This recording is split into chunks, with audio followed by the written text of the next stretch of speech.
Salut les Saiyans, chaque jour on apprend de nouvelles choses sur Dragon Ball, ensemble avec un chrono à time. Que s'est-il passé à la date du 2 juillet dans l'univers de DB? On va voir ça tout de suite.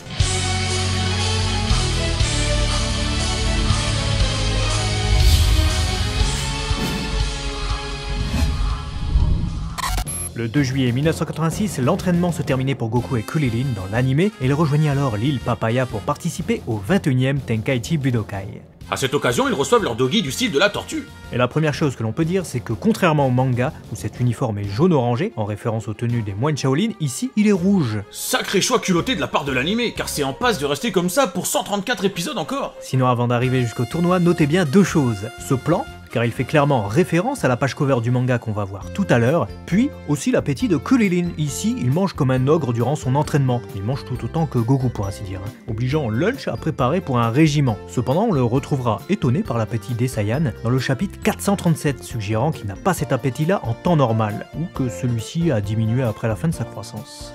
En parlant de croissance, il y a la pilosité faciale de Yamcha qui en a une sacrée. De quoi étonner Bulma, qu'il vient pourtant de sauver d'un terrible accident. Ouais, elle pourrait au moins le remercier. Gigi n'a pas eu cette chance. Ouais, c'est ça. Sinon, petit changement par rapport au manga, le journal que lit ce passager n'est pas un OSR News, mais un journal USR. Et celui de Krillin passe de Newsline à USR News, allez savoir pourquoi. D'ailleurs, remarquez un probable caméo d'Harley ici, vu la position des mains de la petite, sa coupe et sa couleur de cheveux. L'hôtesse de l'air que plotte Kame Sennin a un chara-design légèrement différent et n'a pas de barrette dans les cheveux. Et on peut voir Bubi Binman de Dr Slump sur un des panneaux de la ville. Cependant, il a une tenue bleue et non verte. Sinon, bizarre que Goku retrouve Yamcha et les autres dans cet épisode, car dans le manga, c'est bien après. Ouais, comme on l'avait vu dans le DB Review dédié, ils ont complètement remanié cette partie. On a aussi une erreur de colo ici, avec les marques de la tortue qui sont sur fond rouge au lieu d'être sur fond jaune. Et sur ce plan, on a aussi un karatéka qu'on reverra prochainement et qui nous était déjà teasé dans l'épisode 17. Et enfin, c'est le tout premier épisode de la série dans lequel on peut entendre l'insert song Mesase Tenkaichi, éveille-toi, plus fort du monde. Après avoir récupéré 2 Dragon Ball et avoir affronté les dragons maléfiques Lian et Ushinlon, Goku, Pan et Gilu se retrouvent dans un village portuaire attaqué par des pluies de poissons. On va découvrir que c'est en fait Liu Shinlon, le dragon à 6 étoiles, travesti en Otohime, la déesse des océans, qui provoque cela. Alors accrochez-vous bien car ici débutent les récits incroyables. Tout d'abord, les pluies de poissons ça existe. Hein? Genre avec des trompes de poissons qui tombent du ciel comme dans l'épisode? Ouais, c'est un phénomène météorologique. Attends, quoi? Laisse-moi finir, tu vas comprendre. Un phénomène météorologique extrêmement rare, sûrement provoqué par des tornades qui emportent les poissons des océans jusque dans le ciel avant de les faire retomber. Oh, ça explique aussi ce qu'on voit dans cet épisode. Et son lien avec Otohime? Bah en fait, ici, Otohime est vénérée car elle fait tomber du poisson dans ce village de pêcheurs, ce qui leur permet d'aller le vendre en ville et de se faire de la maille. Du flouze, du bise. Et il se trouve que dans la mythologie japonaise, Otohime est une déesse, fille du dieu des mers Ryujin, qui vit dans un palais au fond de l'océan. Ça me dit quelque chose cette histoire. Pas étonnant puisque de nombreux mangas se sont inspirés de cette histoire célèbre que l'on retrouve dans le conte d'Urashima Taro. Ah, celui-là même qui a inspiré le début de Dragon Ball avec Kame Sennin et la tortue de mer. Tout à fait.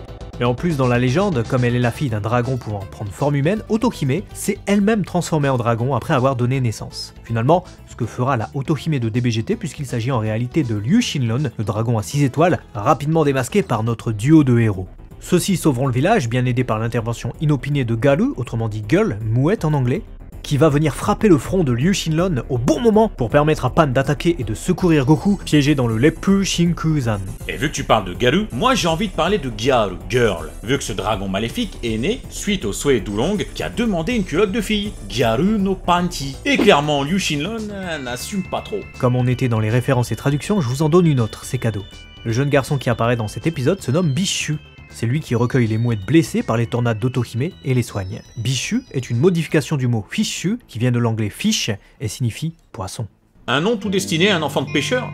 D'ailleurs, celui-ci a dû lire le chapitre 428 de Dragon Ball, sorti à la même période, le 29 juin, puisqu'en fin d'épisode, Toei nous fait une petite référence à ça en inversant les rôles. Cette fois, ce n'est pas la fille, Videl, qui demande au garçon de lui apprendre à voler, c'est le garçon, Bishu, qui demande à Pan, donc la fille de Gohan et Videl, de le lui apprendre. Et malgré la promesse très symbolique de lui apprendre à voler une fois prochaine, on ne reverra plus jamais le personnage de Bishu. Après la présentation des teams des différents univers participants, le tournoi du pouvoir ouvrait enfin ses portes au sein de cet épisode 97 de Dragon Ball Super, diffusé pour la première fois le 2 juillet 2017. D'ailleurs, à l'occasion de ce 97e épisode, Majin Buu est cette fois viré de l'opening et est remplacé par Frieza. On avait vu dans le Chronoa Times numéro 113 qu'il lui était arrivé la même chose dans l'ending. Contrairement à ce qu'on verra dans la suite du tournoi, celui-ci commence avec une baston générale, le foutoir général où tous les combattants se dirigent vers le centre de l'arène pour se taper dessus. Goku de son côté court immédiatement en direction de Toppo pour l'affronter à nouveau, mais il est interrompu une première fois, puis une deuxième par les guerriers de l'univers 4. Sinon du côté des autres univers, la belle fée Rilibeu de l'univers 10 est la première à tomber de l'arène, éliminée par Basile de l'univers 9. Elle avait des ailes, mais pourtant elle n'a pas pu s'en servir, c'est bien la peine. Son nom, Rilibeu, est une anagramme altérée de beryllium, l'élément chimique. Comme tous les membres de la team de l'univers 10, son nom peut se retrouver dans le tableau périodique des éléments. Et le mec que Goku fait tomber en se transformant en Super Saiyan Blue se nomme Ninku, son nom vient de Ninniku, de l'ail cultivé. J'imagine que la plupart des guerriers de l'univers 4 ont des noms de plantes. T'imagines bien. Le 2 juillet 1985 paraissait le chapitre 31 de Dragon Ball dans les pages du Weekly Shonen Jump numéro 31. Sur sa page cover, nos héros sont à la campagne dans une coccinelle, autrement dit une Volkswagen Beetle, et sur la voiture il y a un autocollant sur lequel il est écrit John Book. Il s'agit d'une référence au personnage de Harrison Ford dans le film The Witness, sorti en 1985. Un des films préférés de Toriyama Sensei, comme il l'a déclaré dans le guidebook Dragon Ball Boken Special, sorti 2 ans après ce chapitre. On peut donc dire que cette illustration de cover est une référence au film en gros. C'est un peu ça. Et fun fact, bien qu'elle était récurrente depuis peu, Lunch n'apparaît pas dans ce chapitre. Il faut dire qu'il est consacré à l'entraînement des deux petits et on ne suit que les diverses péripéties qu'ils traversent avec cet entraînement. Et bien que cet entraînement ne soit pas de la tarte, dès la semaine suivante ils vont devoir se coltiner le même, mais avec une carapace de tortue de 20 kg sur le dos. My god, et Goku qui était tout content d'avoir réussi à pousser ce gros rocher. On retrouvera d'ailleurs cet entraînement résumé très brièvement dans l'opening du 3e film Dragon Ball, la grande aventure mystique, avec Kame Sennin qui fume et Goku qui pousse le gros rocher. 300 chapitres plus tard, on est en 1991, avec le chapitre 331 prépublié dans le magazine Weekly Shonen Jump numéro 30. Sur la page cover dans sa version prépubliée et son édition tankobon, on peut lire le texte suivant. Une silhouette vient soudainement d'apparaître face à l'armée de Frieza.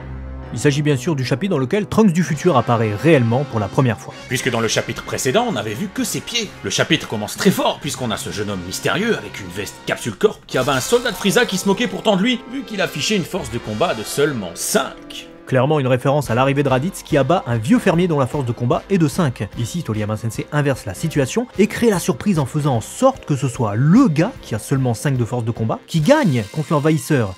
Et en plus de ça, c'est effectivement un terrien. Et vu comme ça, c'est un truc de ouf. Et attends, ce n'est pas fini, car l'apparition de Raditz et la force de combat du vieux fermier marquait la toute première apparition du concept des forces de combat dans le manga. Ouais. Et bien là, cette scène marque la toute dernière. Hein? Mais avec Babidi? C'était pas des forces de combat, Sento Ryoku, c'était des Kili avec Babidi. Le dernier calcul d'une force de combat dans l'œuvre originale, donc dans le manga Dragon Ball, et avec un scouter, c'est ici. Et j'imagine que tu précises et surprécises pour ceux qui vont te parler de la résurrection de F et de DBS. Exactement. Et autre truc de ouf, tu te rappelles de l'épisode 120 de DBZ? Ouais. Eh bien, il n'adapte en fait qu'un chapitre, celui-ci, puisqu'en un seul chapitre, le mystérieux jeune homme se transforme en Super Saiyan, crée la surprise et découpe Frieza. My god, les lecteurs nippons ont dû halluciner à l'époque en lisant le Jump. Ouais, ils ont dû sauter sur leur fauteuil, en apprenant qu'il existait un autre Super Saiyan. Plusieurs ouvrages sont aussi sortis un 2 juillet, les voici. Le 2 juillet 2002 sortit en Europe le jeu Dragon Ball Z Les Guerriers Légendaires sur Game Boy Color. Il s'agit d'un jeu de réflexion édité par Infogrames qui permettait de revivre l'histoire de DBZ en affrontant des ennemis, non pas sous forme de combat direct mais à travers des decks de cartes. Chaque carte aura un avantage ou un désavantage contre l'adversaire et permettra de remporter le tour ou pas. Chose étonnante, en Europe ce jeu est sorti un mois avant le Japon. Comme quoi, on peut toujours avoir des surprises. Dites-nous d'ailleurs lesquelles vous avez préférées aujourd'hui. On sélectionnera 2 commentaires pour un prochain Chronoa Times. Abonnez-vous, likez, partagez et maintenez.